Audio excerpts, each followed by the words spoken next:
আমরা আমাদের কম্পিউটারে অনেক সময় জ্যাম সার্ভার ইউজ করে থাকি, লোকাল হোস্ট হিসেবে জ্যাম সার্ভার ইউজ করে থাকি। তো এই জ্যাম সার্ভারের যে পিএইচপি ভার্সন থাকে তা আমাদের অনেক ক্ষেত্রেই পরিবর্তন করার প্রয়োজন পড়ে। দেখা যায় যে অনেক ক্ষেত্রে আমরা লেটেস্ট ভার্সন ইউজ করছি, কিন্তু কোনো একটা ক্ষেত্রে যে আমাদের পুরোনো ভার্সনটা প্রয়োজন, বা আমরা পুরোনো ভার্সন ইউজ করছি, আমাদের একটু আপডেট ভার্সন প্রয়োজন। তো বর্তমানে যে ভার্সন ইউজ হোক না কেন, আপনার কাজের জন্য প্রয়োজন যে স্ক্রিপ্টটি বা যে পিএইচপি ভার্সনটি, সেটি আপনি অনায়াসে ডাউনলোড করে আপনি আপনার সার্ভারে সেট আপ করে নিতে পারেন। তো এই ভিডিওতে আজকে আমরা দেখব সেটাই, কীভাবে আমরা আমাদের জ্যাম সার্ভারের পিএইচপির ভার্সনটাকে পরিবর্তন করতে পারি বা আপডেট করতে পারি। তো কথা না বাড়িয়ে আমরা ভিডিওটা শুরু করব। আমার চ্যানেলটা অবশ্যই সাবস্ক্রাইব করবেন, লাইক এবং কমেন্ট করবেন। ধন্যবাদ। তো ভিউয়ার্স, আমাদের অনেক ক্ষেত্রে আমাদের পিএইচপিকে আপডেট করার প্রয়োজন হতে পারে, অথবা দেখা গেল যে অনেক ক্ষেত্রে আমাদের ওল্ড পিএইচপি ভার্সনের প্রয়োজন পড়তে পারে। তো সেক্ষেত্রে দেখুন, আমি একটা স্ক্রিপ্ট ইনস্টল করছি আমাদের সার্ভারে। তো সে ক্ষেত্রে আমাকে পিএইচপি 7.3 রিকোয়ার করছে, যদিও বর্তমানে পিএইচপি 8 আপ করে গেছে। তখন আমাকে এখানে পিএইচপি 7.3 ইনস্টল করতে বলছে। আমি একটু চেক করে দেখবো যে আমার আসলে পিএইচপি কত ভার্সন বর্তমানে চলছে আমার জ্যাম সার্ভারে। তো প্রথমে আমি আমার জ্যাম সার্ভারটা অন করে নেব। এরপর আমি এখানে স্টার্টে ক্লিক করব।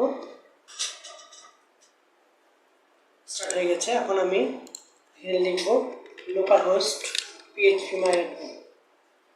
তাহলে এখানে আমি আসলে দেখতে পাবো ওয়েব সার্ভার। এখানে দেখতে পাচ্ছি 7.1.27, আবার বর্তমান পিএইচপি ভার্সন চলছে এখানে। অ্যাপাচিতে পিএইচপি যে ভার্সনটা সেটা এখানে 7.1.2 এখানে দেখাচ্ছে। তো এইভাবে আপনি আপনার পিএইচপি ভার্সনটা চেক করে নিতে পারেন আপনার জ্যাম সার্ভারের। এরপরে এখন আমরা যেটা করব, আমাদের রিকোয়ারমেন্ট ছিল 7.3, তো আমরা ওল্ড ভার্সনটা ডাউনলোড করে নেব। তো আমরা লিখবো যে জ্যাম ওল্ড ভার্সন। এখানে যাওয়ার পরে আমরা যে এখানে যাব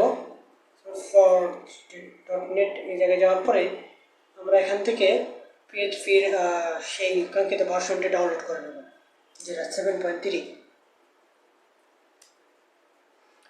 তো এখানে আমার বেশ কিছু অপশন এসে গেছে। আমরা উইন্ডোজের জন্য ডাউনলোড করব। আপনি লিনাক্স বা অন্য কিছুর জন্য হলে সেক্ষেত্রে সেটা ইউজ করতে পারেন। তো আমরা এখানে উইন্ডোজের জন্য ডাউনলোড করছি। তো এখানে আসার পরে আর এখানেও বেশ কিছু অপশন আছে আপনার জন্য।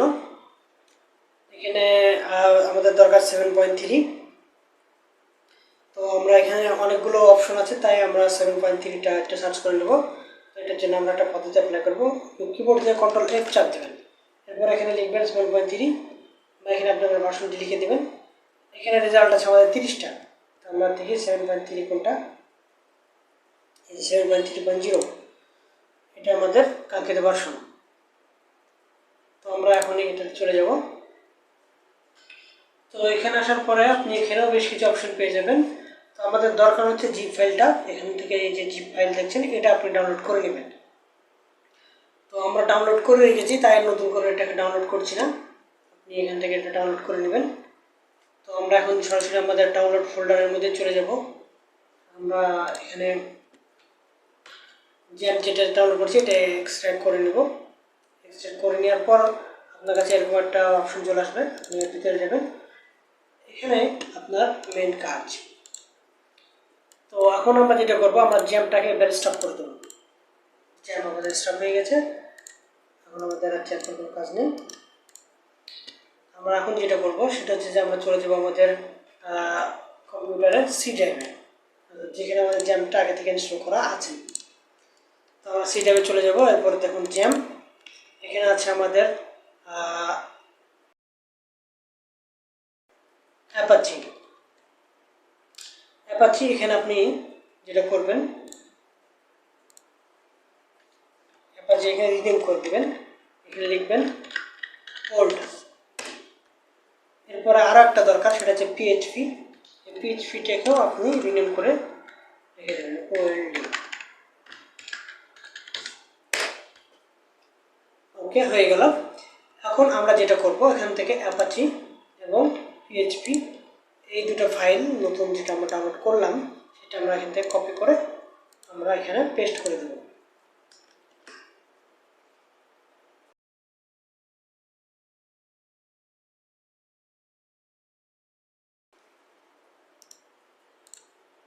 তো এখন যদি আমরা চেক করি তো এখানে আমাদের অ্যাপাচি এবং এখানকার আমাদের পিএইচপি এখানে আমরা পেয়ে গেছি। তো আমাদের ফাইলটা এখন কেটে দিই। আমাদের এখানে নেক্সট স্টেপে আমাদেরকে পরবর্তী কার্যক্রম করতে হবে। তো দেখুন এখানে আমাদের ওল্ড পিএইচপি আর নিউ পিএইচপি আমাদের এখানে ওল্ড পিএইচপির পরিবর্তে আমরা নিউ পিএইচপি এখানে কপি করে পেস্ট করে দিয়েছি। এখানে আমাদের ওল্ড পিএইচপি এবং এখানে আমাদের ওল্ড অ্যাপাচি আছে। তো আমরা এই দুটো ফোল্ডার এখন চাইলে ডিলিট করে দিতে পারি। আর আমাদের এখানে অ্যাপাচির যে নতুন ভার্সন সেটা এখানে আমরা দিয়ে দিলাম, যেটা 7.3 এই পিএইচপি। এখন আমাদের এখানে আর তেমন কিছু করতে হবে না, কোনো কনফিগারেশনের প্রয়োজন নেই। যদি আপনি সি ড্রাইভে জ্যাম্প ইনস্টল করে থাকেন তাহলে আপনাকে আর কিছু কনফিগার করতে হবে না। আর যদি আপনি সি ড্রাইভে জ্যাম্প ইনস্টল করে না থাকেন বা অন্য কোনো ড্রাইভে করে থাকেন, সেক্ষেত্রে আপনার এখান থেকে পিএইচপি আইএনআই ফাইলটা কনফিগার করতে হবে এবং এখান থেকে আপনাকে যে পাথ আছে সে পাথটা এখান থেকে চিনিয়ে দিতে হবে। তো পাথটা আপনি চিনিয়ে দিবেন তাহলেই হয়ে যাবে, আর কিছু প্রয়োজন নেই। এখন আমরা যেটা করব এটা কেটে দিলাম। জাস্ট এখন আমরা সিম্পলি এখান থেকে আমরা আমাদের জ্যাম্পটা পুনরায় চালু করব এবং ভার্সনটা চেক করব। তো দেখতে পাচ্ছি আমাদের পিএইচপি পেয়ে গেছে, অ্যাপাচি পেয়ে গেছে, মাইস্কুয়েল এগুলো পেয়ে গেছে। এখানে আর কোনো প্রবলেম দেখাচ্ছে না। তো আমরা এবার ভার্সনটা পুনরায় চেক করব।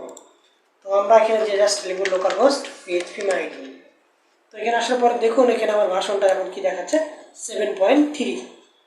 তো পূর্ববর্তী ভার্সন এবং বর্তমান ভার্সন আমরা আরামসে চেঞ্জ করে ফেলতে পেরেছি। তখন আমরা দেখি এটা রিলোড দিয়ে। তো দেখুন আমার পিএইচপি পেয়ে গেছে। তো আমাদের পিএইচপি 7.3টা পেয়ে গেছে। এখানে বলছে যে জিএমপি অর্থাৎ রিকোয়ার্ড জিএমপি পিএইচপি এক্সটেনশন এটা আমাদের পাচ্ছে না। এটা পাচ্ছে না একটা কারণ আছে, সেটা হচ্ছে যে আমার এখানে এটা এনেবল করতে হবে। তো আমরা এখানে চলে যাব কনফিগ আইএনআই, তারপরে কন্ট্রোল এফ, তারপরে জিএমপি সার্চ করব। দেখুন এখানে আমার এটা এনেবল করা নাই, আমি এটা এনেবল করে দিলাম। যেটা যেটা চাইবে আপনারা এনেবল করে দেবেন। এরপরে কন্ট্রোল এস, সেভ হয়ে গেল। এরপর আমরা এটা স্টপ করে পুনরায় চালু করে দেব। দেওয়ার পরে আমরা এখানে চেক করব। তো দেখুন পেয়ে গেছি। তো এইভাবেই মূলত আমাদের পিএইচপিটা আপডেট করা যায় জ্যাম্প সার্ভারে। ভিডিওটা ভালো লাগলে অবশ্যই লাইক করবেন, সাবস্ক্রাইব করবেন এবং কমেন্ট করবেন। ধন্যবাদ।